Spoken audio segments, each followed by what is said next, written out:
This is Stuck in the Middle Podcast, a platform for entrepreneurs, innovators, creators of African descent. I am Reflex, one of your hosts here on the platform. We have a special guest in the building, joining us today. You know what I mean? We used to COVID-19 barriers, social distancing, and all that good stuff. Can't wait till we're back in the studio, though.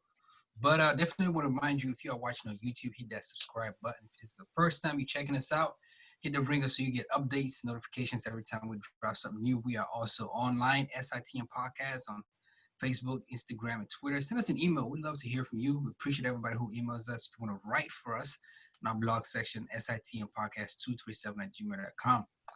Like I said, we got a special guest joining us today. She's an award-winning host, a reporter for Fox News, Fox Sports, rather, DMV Sports Media Person of the Year, a professor and Georgetown alum. Please welcome Kelsey Nicole Nelson. I hope I didn't butcher your name. Appreciate you joining us today. How you feeling, Kelsey? I'm good. Thank you so much for having me. A true pleasure. You did stellar. You did perfect. That was a great intro, but excited to join you. I'm trying to be like you. You're the professional. You've been doing this for years. You actually, you know what I mean? Like on a big screen doing this. Thank you again so much. For people who are unfamiliar with Kelsey, who is Kelsey Nicole Nelson? Oh my gosh. I feel like I'm just a woman of so many different hats. You know, I wear the mentor role. I have a bunch of mentees in media, sports media, people who want to be professors. I'm obviously a college professor. I just finished my first semester with Doral College outside of Miami. It was amazing. Taught intro to radio and podcasting. I just try to be a boss, I guess is the way to describe it. Anything I do, I try to put my best foot forward. I like it. Try to be a boss. Reporting or whatever I'm doing, right? You just have to bring it. So I've never been one to have myself in one box. And this is why when people introduce me, they're always like, okay, Kelsey, how do we introduce you? Because you're doing all these different things. But I love it because at the end of the day, you know, when all is said and done, I just want people to know I was a hard worker. I was a hustler, and I just tried to make things happen and make sure I gave back to people. So hopefully that's how people remember me. Oh yeah, that's very key. You know, for most people, especially, you know, in the DC area, you know, I mean, we don't come from wealth, but your breakthrough, I was reading, actually came from when you were part of an organization called Most Valuable Kids, MVK in Washington, DC. Tell us about that experience. Tell us about that, you know, that turning point in your life. Yeah, like you said, I didn't come from money, right? My parents moved up north, you can say, from Mississippi because they wanted a better life for me. They wanted to make sure I got into a good school system, but they had to work their way here and make sure they could provide. And so I grew up, you know, your average kid, but luckily I've had so many people touch hands. My parents worked a lot, so I was in every daycare, stayed with every babysitter. I'm a Boys and Girls Club kid, and luckily I was actually going to a rec center, Plum Guard, which is out in Germantown, Maryland. And, you know, my parents weren't able to buy sports tickets, right? It's expensive to go to a sporting event. And I'll never forget, Most Valuable Kids is a wonderful organization. They partnered with us, and we would get tickets to sporting events. And for me, it was great because I've always loved sports. I played sports, and even though we were in the nosebleed seats, we were there, all right? We were there. And that's what I really knew. I was like, this is home. Like, every time I would go there, this is home. I would always, you know, see the broadcasters, be with the fans. Like, I knew that that's what I wanted to make a career of. And so luckily for them, you know, I got to go to my first sporting events here in the D.C. area. And lo and behold, now these are the same arenas that I'm covering games in. So it kind of shows you how life goes full circle. Like, truly, you know, I went from all the way at the top to now I'm on the court. Like, it just tells you anything can come true. This is what I tell people. Like, you know, if you chase after your dreams, you manifest it, it can happen. Like a Celtics player said in one championship, you know what I mean? Anything is possible. Where did you go to school? Where did you go to high school? I went to Clarksburg High School, Montgomery County. Of course, the best high school in Montgomery County. First four-year graduating class. Shout out to the Rockville Rams. I'm the Rockville Ram. See, I have to do the Coyotes. Hey, man, nah. Rockville Rams. I loved it. We don't get to play out, but you're African American. What is your background? Where I know you're from the DC area. So where's your background really? You know, that's a great question. So I'm from this area. My parents are from down south. My dad's side's from New Orleans, Louisiana. My mom's side from Mississippi. You can trace back, you know, to unfortunately slavery. But, you know, beyond that, I can't tell you much more than I'm a black woman. Southern black woman, right? I love it. If you were to go to the motherland, where would you go? Ooh, if I could go to the motherland, where would I go? I honestly probably South Africa. I always hear so many great things about South Africa, so I would probably pick South Africa. I feel like it's on my bucket list once I get my savings together it's definitely a trip I want to take. And who knows, with the NBA Africa, and so much more coming there, it might happen sooner than later. So pretty excited about it. The NBA needs to tap into NBA Africa and make that a team, because like I'm loving it. I mean, it shouldn't just be a one-time thing. They should actually play some games like the NFL plays at least one game, you know what I mean, in the UK. So we need that. It needs to happen. Did you play any sports, you know, in high school or college growing up? Did you play any sports or anything? Yeah, not in college, because if you've seen the University of Maryland, those girls are amazing. I'm humble where I can say I could not have played with them. I got to cover them. In high school, I did basketball and volleyball, and before that, I did soccer and tennis as well. So I'm kind of full-rounded in sports. Again, I'm competitive, so anything that was out there, I love doing. So you're a Terp alum? I am. I went to Maryland for undergrad, got my degree in broadcast journalism and African American studies, and then went to Georgetown for grad school. So truly, when people say like I'm born and bred in the DMV, like I'm fully all DMV. Went to school here, grew up here. I can tell anybody anything about the best eating spots or anything else they need to know. Love it. So most kids like myself will, if you were to ask them the question, who was your favorite teacher in high school, college, they will enlist their PE teacher. You know what I mean? Like, really? Yeah, you know what I'm saying? Because PE is easy. You get an easy A. You know what I mean? And is that you know, for well, most people. Some. I see people fail PE. I'm just saying. You out here, you know, hopefully, bro. But you know, most PE teachers, whether it's a male or female, that kind of like, you know, parent outside of the home kind of thing. But for you, who was that, you know, professor or teacher who shaped Kelsey, the amazing reporter that you are today? Yeah, that's a great question. Honestly, it's easy for me. I go back to when I went to Dr. Sally K. Wright Elementary School in Germantown, and it has to be Mrs. Vance. She was my first Black female teacher. And for me, I remember it, and that's how I was easily able to answer your question, because she was the first time I saw a teacher that looked like me, that was teaching me. And early on, I saw how much more she would push and propel me, because I went to school where there wasn't as many kids that looked like me. So she kind of helped me prepare for having the odds stacked against you, and always expected the best of me. Kind of became that mentor, second mother figure. So I think definitely her, because again, it's sad, but most of us can remember when we had our first Black teacher, because we need to get more Black teachers in our schools. But I think Mrs. Vance, just had a terrific impact on me and helped to make me who I am today. Yo, shout out to her. You mentioned something so key, so important, you know what I mean? Especially in the climate that we are today, fighting for Black lives, you know, all Black lives. Why is it important for networks? You know, we were talking Big Ten, you know, MEAC, whatever it is, or even Fox Sports, you know, ESPN. Why is it important for them to hire Black, and not only Black, but Black women in sports entertainment? Yeah, it's important. Your network should be representative, I think, of the country. America is diverse. We're a melting pot. Each year we'll become more majority minority because we're growing, we're diversifying. So you need people that can look at different viewpoints and perspectives. We talked about how I grew up. I have a different perspective than some of my colleagues, just because I grew up in those environments. I can probably relate better to some of those athletes because I know what they went through, right? Like, I know what it is when it comes to our hair and hairstyles and things like that. They can have a conversation with me probably that they can't have with somebody else who won't understand that. And so you need to have diversity too, because when it comes to important decisions that need to be made, you want all different voices so you make the best decision. You sometimes won't know if you're offending people if you don't have that person in the room to say, hey, watch out, like, what are y'all doing? That's a no-no, that shouldn't happen. Right. And I think that's what we're seeing now. You see, that's why you see all these equity statements. All of a sudden companies are like, hey, now that we see all this going on in this country, you know what? Maybe we should look back at this.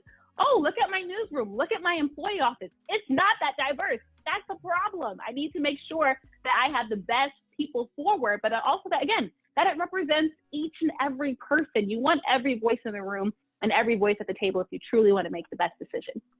Yes, that's so dope. And I think it's very key. How important is it, though? You know what I mean? Like, and I'm not trying to insinuate anything by this statement, but we talk about unity in the sports entertainment world as you and, you know, a person navigating this industry. How important is that unity, especially as Black women, and, you know, moving the needle forward? Yeah, unity is so important. I mean, you're so much stronger together than you are separately. And if you think about it too, unity, when you join forces together, it's not only about you in that moment. You're trying to pave the way for the next generation and people to come behind you. You're trying to break down that glass ceiling and break down that door. And if you think about it, unfortunately, I think in our community sometimes, you know, as women in general, we sometimes get, oh, they're catty, they're this, they're that. No, we can't be that. Everybody can eat. There's room for all of us at the table. And so when you're unified together, you're stronger and you show united front.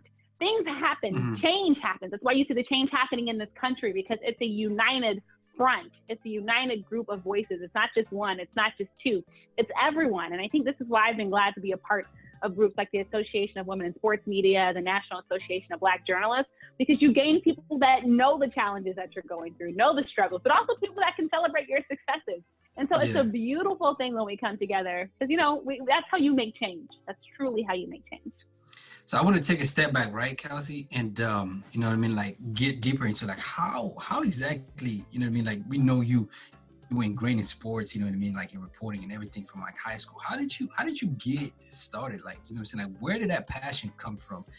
And, like, after college, I know it's a cutthroat industry. It's not easy at all. You know what I mean? Like, how did you get started? Yeah. It's a great question. So, again, I started early. Like, I was my parents, so my name, obviously, Kelsey Nicole Nelson.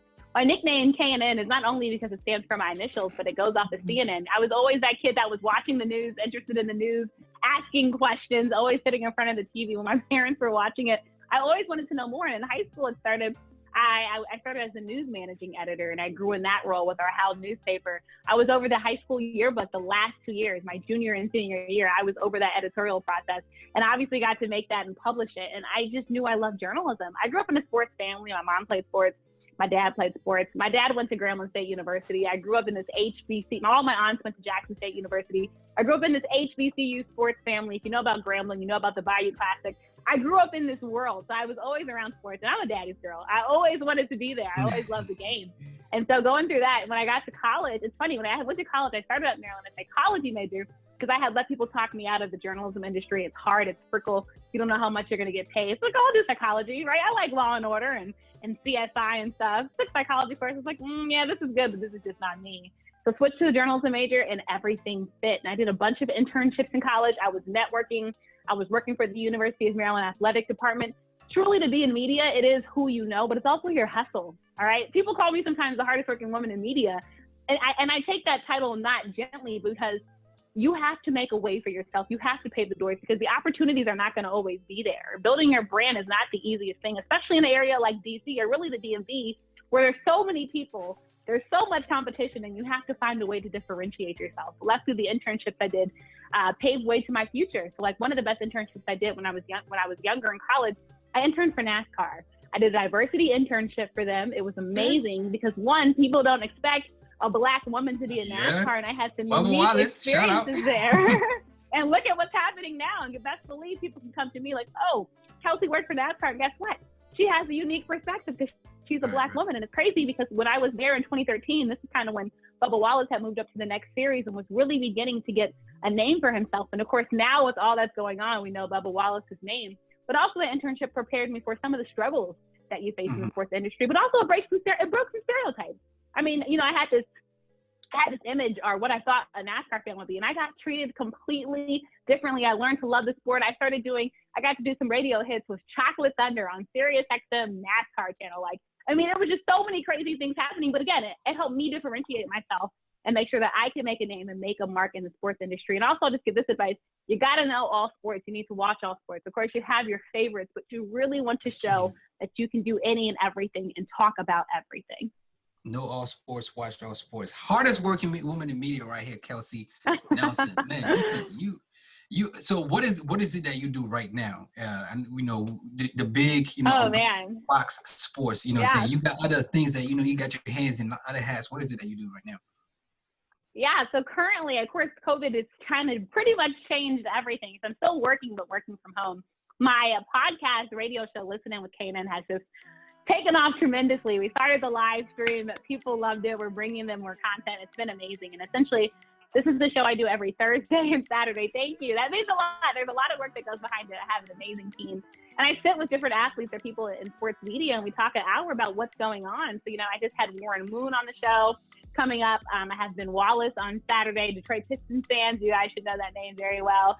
I have Anthony Murrow on Friday, and I have Art Still tomorrow. So, just the lineup has been crazy. I had Meta World Peace on. Like, it's been ridiculous. I'm still reporting sports, but from a different perspective. We're talking about the COVID impact on it. We're talking about this crazy NBA season and all the things that are going around that, the WNBA season. It's so much. We're talking about George Floyd. I mean, I would hate when people say sports is separate than news. Sports has touched everything. Sports is impacted by everything. So we're talking everything. We're talking societal issues.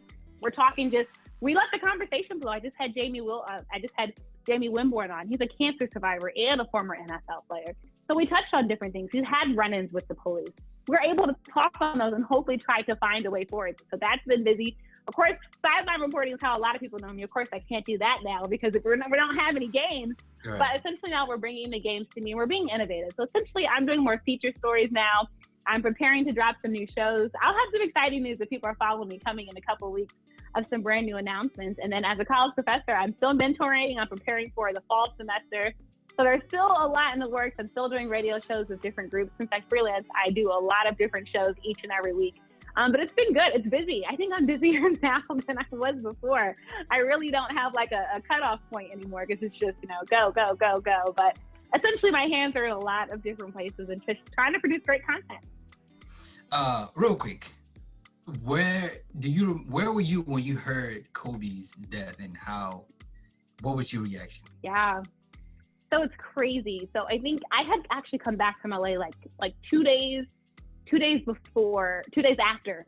I was back in the DMV area, but I was in LA 2 days before I'd heard the news. And it's crazy because that was actually my first time in LA, right? So when I got to LA, of course, it was, LA is a fun town. If you've been to LA, everyone's great. It's nice. It's sunny out.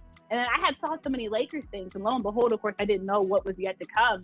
But I'll never forget, I was in the car and my group chat was going crazy. And I think it's my friend Brian first who put it in there. And we're like, no way. He sent us the TMZ screenshot from Twitter when they released the news. And I was like, no way.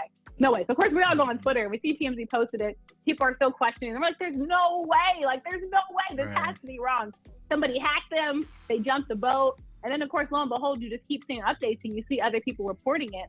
And it was truly one of those moments, I feel like, where we'll all remember where we were. I literally we had to stop the car because you had to take it in. Michael Jackson earthquake. Michael Jackson is one of those. See, it's crazy. I think Whitney for some is also another one. And that's how big Kobe was because it wasn't supposed to happen yet. It's like we all know we have an expiration date, but not Kobe. Not yet. He wasn't old. We just saw him. And, it was crazy. And again, even when I started my shows this year, best believe every interview question we talked about Kobe. And it's not just basketball players. I mean, Kobe impacted so many people. Not even just Kobe. We talked about Gigi too and her future that was cut short. Yeah, she was so promising, so young, so bright. Yeah. So it was just, that was one of the hardest moments again because I had just left LA and I thought about that. I was like, oh my gosh, if I had stayed in LA just a couple days longer, it would have been crazy. It would have been crazy, but it was just truly, truly just gone too soon. And then, of course, we know how the rest of 2020 has went. So to say this year has been crazy is truly to say this year has been crazy. It's just been a whirlwind, just wow. Yeah. Think before you speak, who's the GOAT, MJ or LB? Oh my gosh. Look, they were different eras. If I had to pick one, I'm definitely going MJ, but look, I love LeBron.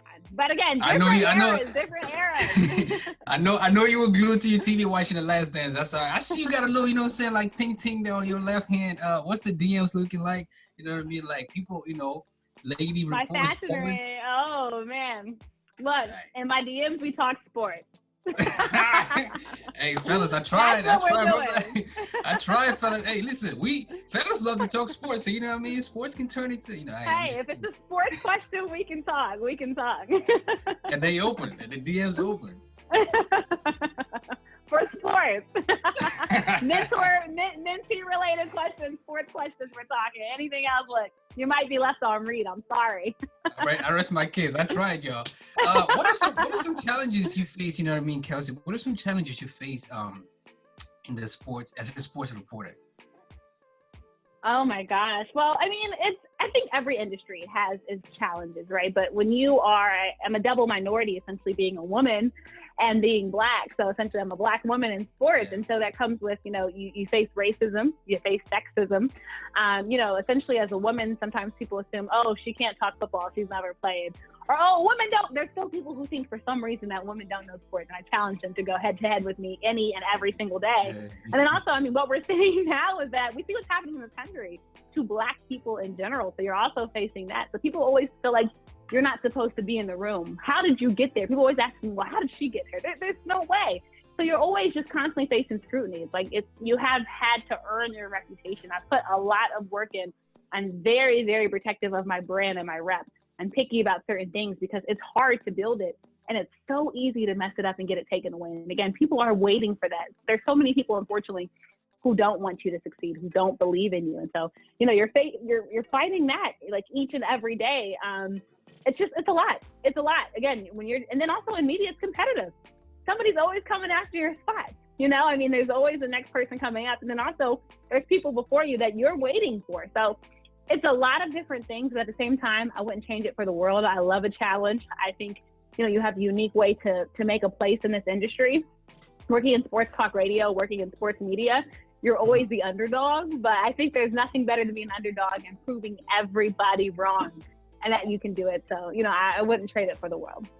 You feel though that, female reporting is respected by male athletes in whatever, sports, NBA, NFL, and in just your career? Yeah, honestly, I think male athletes, I know there's like, some people are like, oh, do they hit on you, blah, blah, blah. I think there's a respect level. You have to remember, a lot of these athletes, especially the Black athletes, they're coming from Black moms. They have Black sisters, Black aunties, and everything else. So they kind of know what you're facing. They look out for you. And I feel like essentially for me, it's been more like a little sister, big brother type of relationship, where I'm the big sister and they're the little brother type of relationship. It's really like y'all become family. And that's a great feeling. Because think about it, you're with these guys a lot. They see you a lot. When you see somebody a lot, you better have a good relationship with them. And at the end of the day, if they know you have their best interest in heart, they're going to treat you with respect. You give them respect, they give you respect. And that's what I love. So when I need somebody for a story, when I need somebody on my show, it's so much easier. Oh, that's Kelsey, man. I got her. What she needs. Or vice versa. If I need to break a story, I can. So it's that relationship. And that's what media is. It's building meaningful and impactful relationships. And that's what's so important. So important. And you just, listed a lot of the guests coming on your show, and they won't be there if they didn't respect you, and the brand. Right. Do you feel, and I want to switch gears a little bit and talk about, like the collegiate sports, especially when it comes to basketball and football. How do you feel, the different leagues and, conferences that's handled this idea of paying athletes, collegiate athletes, whether it's endorsements or making it, a living of their name and brand? Yeah, so obviously this has been just crazy. And it's kind of the age-old question, should we pay athletes? And it goes to the whole amateur versus professional athlete. Think about it. Colleges make so much money off of these athletes, right? This is why you see these multi-million-dollar facilities. You see these nice training centers like LSU has. This is why Maryland put so much money into their new football bubble. Sports generates a lot of money for schools, especially your Power 5 schools. You see why Maryland moved to the Big Ten. More money in sports, more revenue, more just ultimate bottom line goals that they can reach. So when it comes to paying athletes, I think if they're putting work in, why not get paid? You wouldn't want to not get paid for something that you're not doing. And I get it. Yes, they're on scholarship, they're getting that paid for, but they put a lot of work in. They're playing these sports. They're going to classes, right?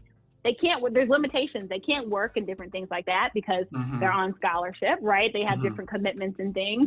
But the problem is, and I think what's always been so hard is no one has really been able to find this model of how you pay. People forget. Big schools are not the only one where you have to pay athletes at, right? We're looking at your small schools, your D2s, your D3s, Title IX requirements, making sure you're paying the women's sports too, making sure you're paying all the men's sports. And we think about football, basketball. What if you have an archery team? What if you have a bowling team? All right, so there's so many different layers of it, and this is what makes it so hard. See, people automatically go to football and basketball, but look at all the sports at your school. There might be some sports you might even be like, we have that? Like, right. Speaking of bowling, you have to figure that out. I'm a UMES alum. Shout out to MEAC conference. clean Yes. the pins in bowling every year. You know what I'm saying? Big scholarship in bowling. Look at that. Female bowling. If you're looking for scholarship when you bowl your female, go to UMES, University of Maryland Eastern Shore. Shannon Sharp, shout out to out. See, look at First that. take, That's, you know what I mean? fabulous. We out here. It's like, I mean, let me stop. You mentioned, listening with KNN. What is Sports Smart and what is the difference? It's two different brands of yours. What is Sports Smart and what is the difference? So Sports Smart, that's great. That's a podcast that's by the National Sports Media Association, which is like the National Media Association for all sports journalists. So it was so great to be asked to do that for them. Essentially, for that, I get to do the voiceovers. And it's funny because I had never really done like voiceover work.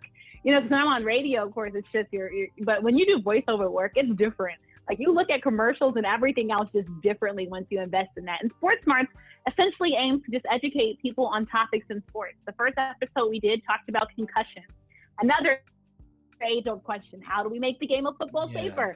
And then essentially listening with KNN is kind of more fun, more upbeat. I have full control over that. I'm the host and executive producer. And we just talk the latest and greatest in sports. We have a conversation. It's me and one other guest. For Sports Smarts, it's usually a panel of guests.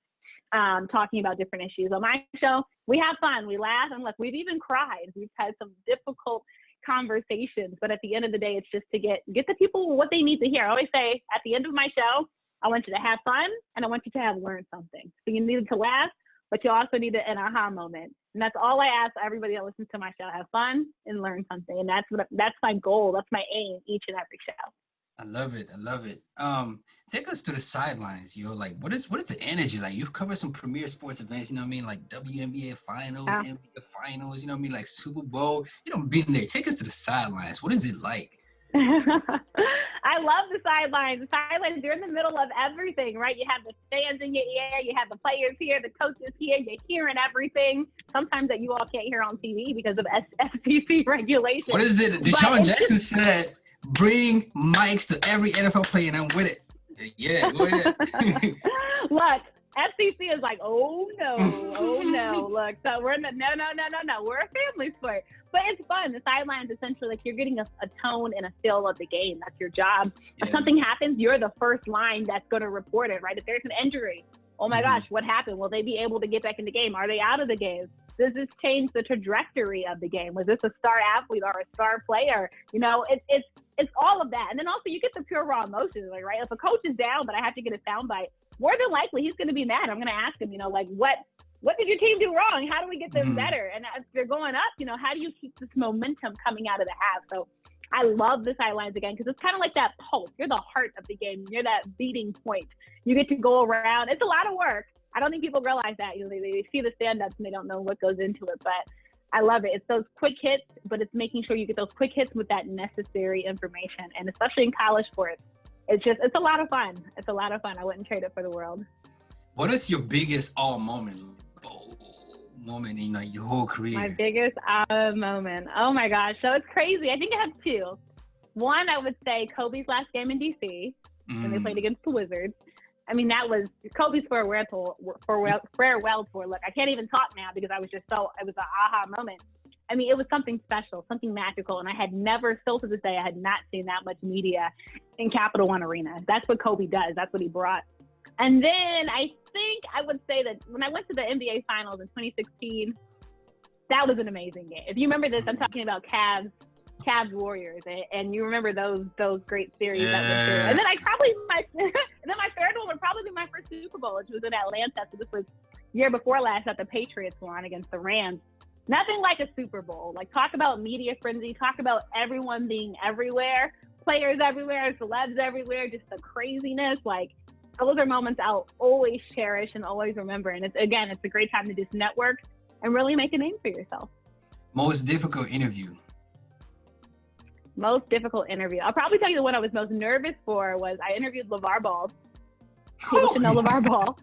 He was awesome. He was awesome, but I was so nervous because I was like, I would say this though. Wrong. Sorry to cut you off. I would say this though. We have LeVar Ball to thank for collegiate athletes getting paid now, but that's my opinion. Sorry, go ahead. Yes, because he was pushing that. I was just scared because I was like, if this goes wrong, he's going to tell me off. On my own show, mind you, at that. Right. So I was like, let me tell you, we had the best conversation. And it's crazy. My show's an hour. I ended him after an hour. I get off my radio show, and sports director was like, why did you stop him? He wants to keep talking. I was like, this show's supposed to be an hour. He's like, you should have kept going. I'm like, you should have told me this before. And LeVar gave me the biggest compliment. He's like, I don't know why you're not on these huge national networks yet. National, you know what you're talking about. And he said, you respect me. I wasn't trying to get a soundbite of LeVar. You know, sometimes people say stuff to just make people mad because they know they're a soundbite. We had a conversation. I talked to him as a man, as a dad, you know, just in general. And he respected that. And he took me places I wasn't even going to go, but he took me there because he respected what I was doing. And so I think that was probably definitely the one I was like, man. And that's the kind of one that really kind of put me on that next level in terms of people getting to know my name and my brand, and you know what I do. Yeah. Most embarrassing moment covering sports in your career. Most embarrassing. Oh my gosh, I have a million. Let me tell you, I feel like I grew up a tomboy. So even now, when I wear heels just to wear heels. I've tripped over wires and cords, fell in front of people. Like I've spilled food on my. I mean, I have a million. The hair was out of place. Like I am that person. But you know what? It makes it fun. It honestly does. Like you look back and laugh, you know, at those moments. You know, we all have blooper reels, whether we show them or not. But I have a lot. Yeah, I don't know if you have time to go through everything, but I'm always embarrassing myself. But you know what? Hey, it's me, and I learn and I get better, and I can laugh at myself. And everyone needs to learn to be able to laugh at themselves. Hey, that's the way to do it. You know what I mean? Like I have a lot of, you know, friends. I studied communications and arts as well in college, and I have a lot of friends who, you know what I mean, and young female, you know, nephews and nieces that, you know, are interested in going into, you know, the media world. You know, blaze that trail, you know what I mean, and following in other great, you know, great footsteps. What advice do you have? Shout out to Deanna, by the way. Shout out to D. I see you. What advice do you have for people like that who are trying to, you know, break into this field, you know, in whatever capacity? Like, drop the gems, drop it, please, Kelsey. I'm like, you got to stay hungry.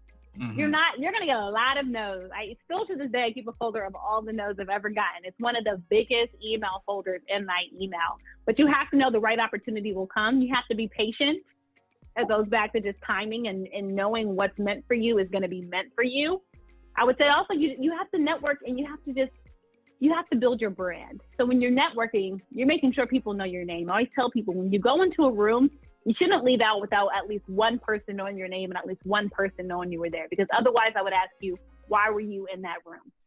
And it amazes me sometimes some people go into a room, not feel comfortable and just walk out. No, you were meant to be in that room. I think anywhere you go, there's a time and place you're meant to be, but make sure people remember you in a good way. Make sure people remember you in a good way, because then they're going to start to ask questions. They're going to start to look you up and maybe want to use you for different assignments and different things. And I think I always say like the 3 Ds. I took this from Karan Butler, you know, stay dedicated, stay disciplined, and determined. That's what it is. You got to be disciplined in your goal or task. You got to be determined to do what you want to do. Dedication, determination, and then dedication, determination, and discipline. And that determination is going to be huge. That's what pushes and propels you. If you know you have a goal, you're not going to stop, right, until you get there. And don't let anybody stop you. You're going to have naysayers and people that say, you can't do this. What are you doing? Go get a day job. No, this is what you want to do. And yes, be able to pay your bills, but never stop chasing your dream. Never stop chasing your dream. And I say, lastly, find a mentor. You can't do this alone, right? There's greats that came before me. I want to be like them. Get them to be a mentor. See what they went through. See their challenges and their struggles. What made them successful? James Brown, the great James Brown that we all get to watch on Sundays come football season, he's one of my mentors. James Brown is one of the best in the game. Truly one of the best in the game. And he's been there a while. I mean, an incredible man with incredible talent. So yes, I want to learn from somebody like that, because he's been there, done that. He knows the people I need to know. He can tell me, you know, what I need to do to get to that next level. You know, he can tell me some of the trials and tribulations that lay ahead. So I think those would be probably my best tidbits of advice. And I'd also say what I always tell young reporters, watch your social media. That's your brand. It's so easy for people to find you now.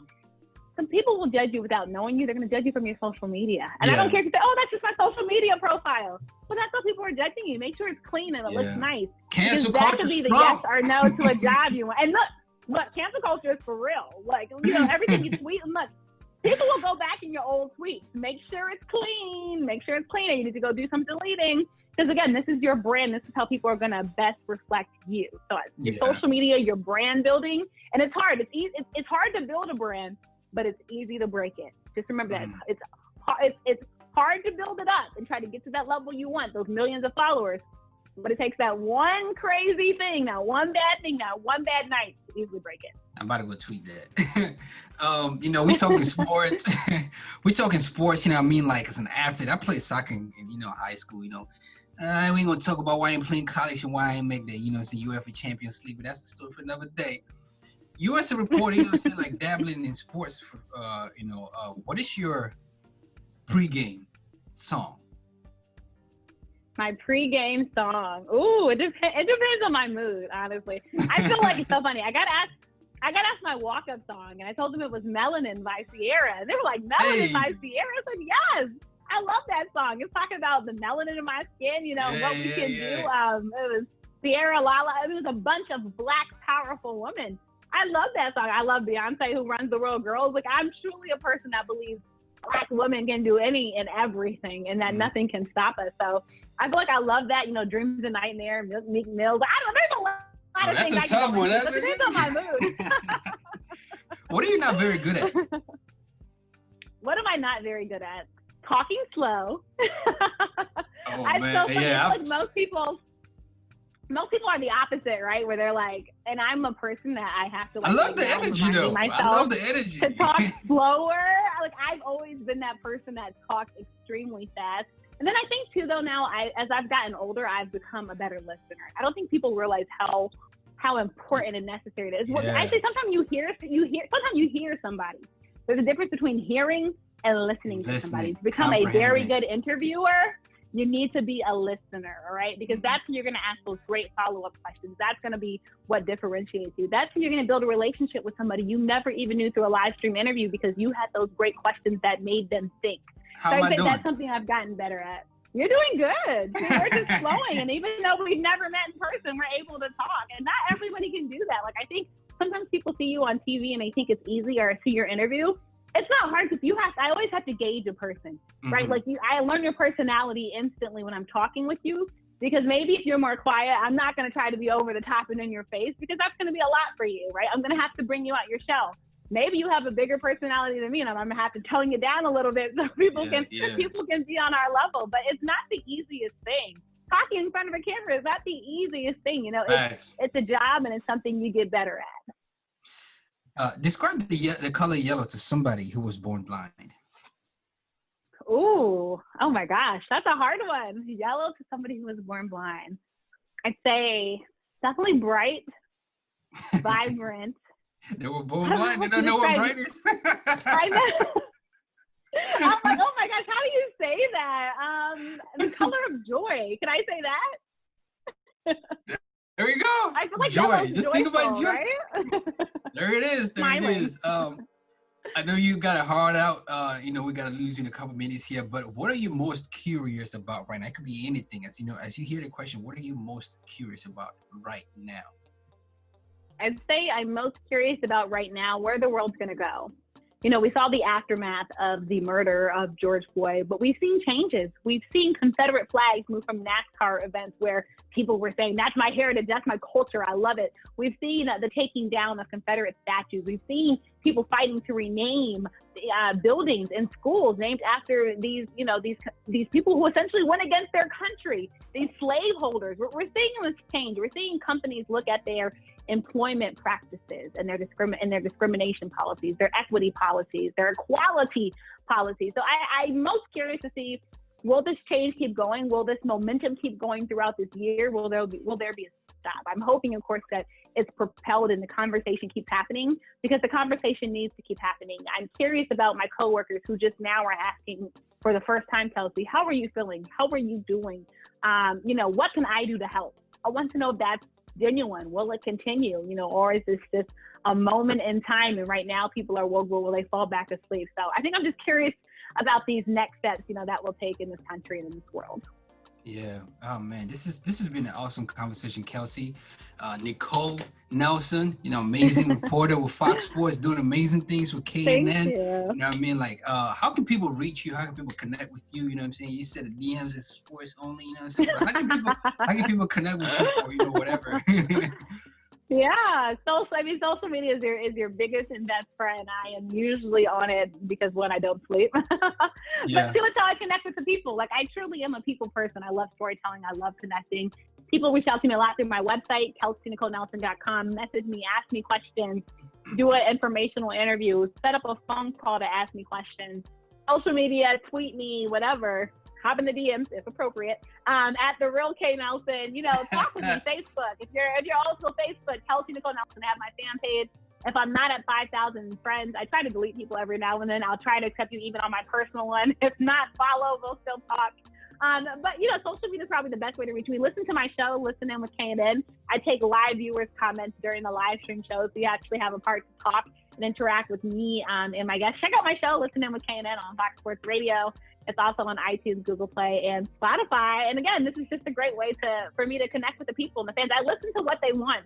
My guest list, I listen to who people want to hear from, who people haven't heard from. I ask them questions that people want. So essentially, just do that. Email me. I'm old. Like I said, I'm old school. It's easy to reach me. Even now, you can find anybody you want by Google. But whatever you need to do to get in contact with me, find me. Yes. Do it, y'all. Do it, y'all. That's how we got her on the show. And I'm glad we did. Shout out to Ma for making this happen. This has been awesome conversation. Again, we had a pleasure speaking with Kelsey Nicole Nelson, award-winning host, reporter for Fox Sports, DMV Sports Media Person of the Year, professor and Georgetown alum. Appreciate you kicking it with us, Kelsey. Thank you so much. I appreciate it. Thank you so much for having me. This was lots of fun. Best wishes to you. I will continue to follow your work, and I see great things in your future and your horizon. So thanks so much again. So, thank you so much. If you enjoyed this, hit that subscribe button, hit the ringer. So you get up this time we drive something like this. We on social media platform SITM Podcast. I am Reflex. Shout out to AK in the background making this happen. Again, appreciate y'all joining us. If you're listening in audio, do screenshots, share it in your group chats, share it to your ex, share it to your mama and all your cousins and them. Stay black, stay safe, and peace out. Thank you.